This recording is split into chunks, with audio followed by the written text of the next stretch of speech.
Real Madrid plan an Mbappe Haaland sweep, a roundup of the World Cup qualifiers, Rice demands a release clause, a transfer window wrap brought to you by our friends at cryptocurrency trading platform Bybit, and this week's Friday Feels, all coming up on today's OneFootball Daily News. As I'm your host Angelina Kelly, let's get into it.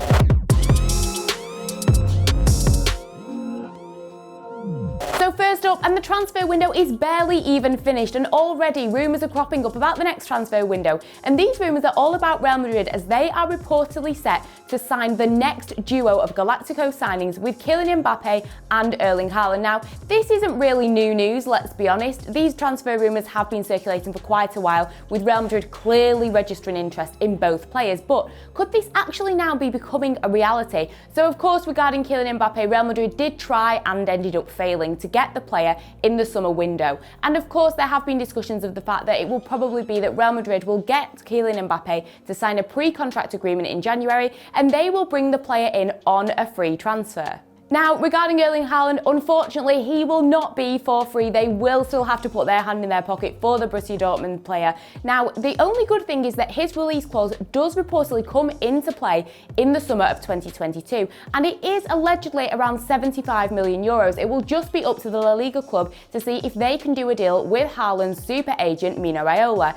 If this does happen, this will be a massive chunk of business from their president, Florentino Perez, as arguably Mbappe and Haaland are the future of European football. So this entire report does come from Marca, and they say that despite the likes of Manchester City and Manchester United, and pretty much any club in world football that could probably afford Haaland being interested in the player, it does seem like Real Madrid may have a little bit of an upper hand. So according to the report, there already have been discussions that have been positive, and allegedly Haaland is excited at the potential prospects of making the move to Real Madrid. However, I would not rule out a move to the Premier League, as at the end of the day, when you look at some of the transfers that have happened, you could argue that it is the biggest league in the world right now. And to top all of this off, of course, Paul Pogba's name has been thrown into the mix as well. It's not the first time that he's been linked with Real Madrid. Currently, his contract is set to expire with Manchester United in the summer, and allegedly Real Madrid do have their eye on the player. So Kylian Mbappe, Erling Haaland and Paul Pogba, all absolutely massive signings if they can get them over the line. I dread to even think what their wages would be weekly.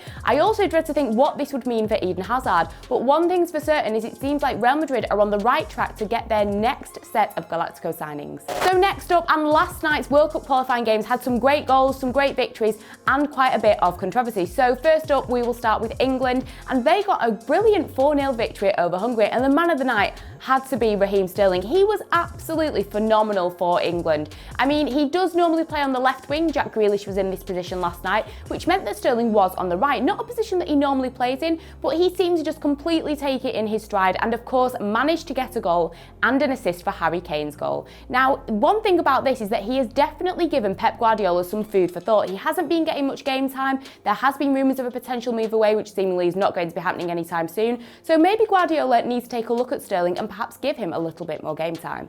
And to finish off the goals, Harry Maguire managed to get his head on a Luke Shaw corner, and Declan Rice finished things off. Unfortunately, the main talking point of the night was the racism that England fans were subjected to by the Hungary fans. Gareth Southgate, after the game, had spoken about how disgusting it is, and here's hoping that UEFA will be taking action against it. Meanwhile, for Germany, and the Hansi Flick era got off to a flying start as they got a victory over Liechtenstein, which means that they are now second in their group. On the score sheet was Timo Werner, who was played in by Jamal Musiala, and it was Leroy Sané who finished things off for the nation after being set up by Leon Goretzka. And next for Spain, it was a pretty disappointing night as they suffered defeat at the hands of Sweden in what was a very frantic night in Stockholm. Now, it was Carlos Soler who scored Spain's goal in the 4th minute on his international debut. However, as play resumed, it only took Sweden 12 seconds to find the back of the net and score that equaliser thanks to Alexander Isak. Of course, Sweden ended up getting another goal and basically took control of the game from that equaliser that they scored.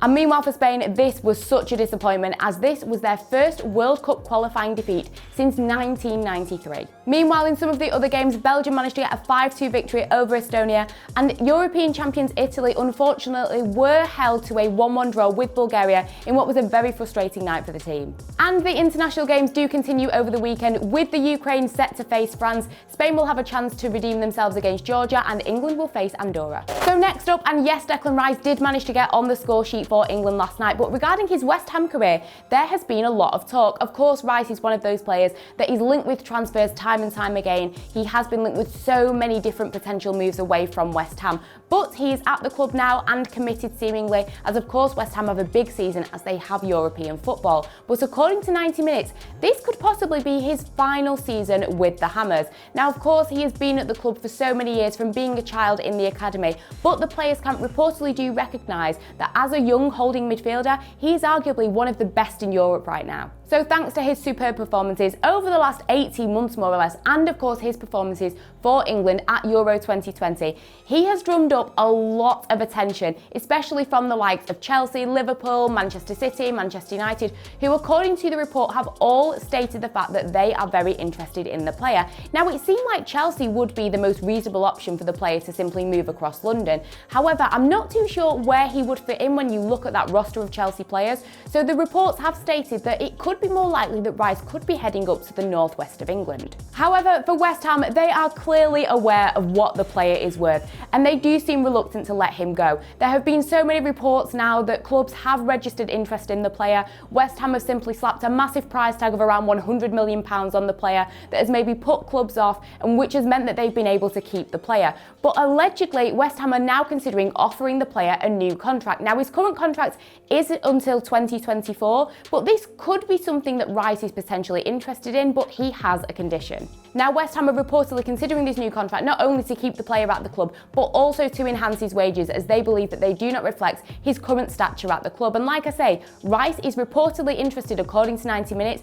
but one thing that he is saying that he would want a release clause in the contract so that if a club did come forward with the right amount of money for him, that he would be able to leave the club. However, according to 90 Minutes, West Ham are reluctant to put a release clause in the contract. It's not something that they normally do, so for now, it seems like a new deal for Rice is unlikely to happen. And when the next transfer window comes round, it's surely only a matter of time before another club is registering interest and maybe putting in an offer for the player. And now we have our transfer window wrap brought to you by our friends at cryptocurrency trading platform Bybit. And first up, Miralem Pjanic did not manage to secure a move to one of the top 5 leagues in Europe before the transfer window shut. But now the Barcelona player has officially made the move to Turkey to sign for Besiktas on a season-long loan. Meanwhile, after rejecting 2 bids in the summer from Tottenham for their player Adama Traore, Wolves are apparently set to revisit the player's contract. Next, and although Mikkel Damsgaard didn't actually end up making a move to one of the many Premier League clubs that were reportedly interested in him during the transfer window, now allegedly Juventus are the team that are very much interested and are currently tracking the player. And finally, yes, it is official that Cristiano Ronaldo will be wearing the number 7 shirt at Manchester United, as Edinson Cavani has switched to the number 21 shirt that he of course wears for Uruguay. And last but not least, we have Friday Feels. This is where I give you guys some of my predictions ahead of the weekend's action. And don't forget, you can give us your predictions in the comment section below, and some of the correct ones may be read out on Monday. So first up, we're actually going to the Women's Super League, which kicks off this weekend, and there is a massive game between Arsenal and Chelsea. Although Arsenal have made some pretty good signings over the transfer window, I don't think they'll have enough to stop Chelsea. They've been absolutely phenomenal, so I'm going to go for a 2-1 victory to the Blues. And next, we have got the Ukraine, who are set to face France in the World Cup qualifiers. And although the Ukraine did have a really good Euro 2020, I feel like France do have enough talent in their team to get the win, so I am going to go for a 1-0 victory. And lastly, we have got Switzerland versus Italy. Now, of course, Switzerland are another team that had a brilliant Euro 2020 campaign, but Italy had an even better one, and after that frustrating draw last night, I believe that they will get a victory, so I'm going to go for a 3-1 win for Italy. So that's all for today's OneFootball Daily News. As always, thank you for watching, and until next time, I will see you all later.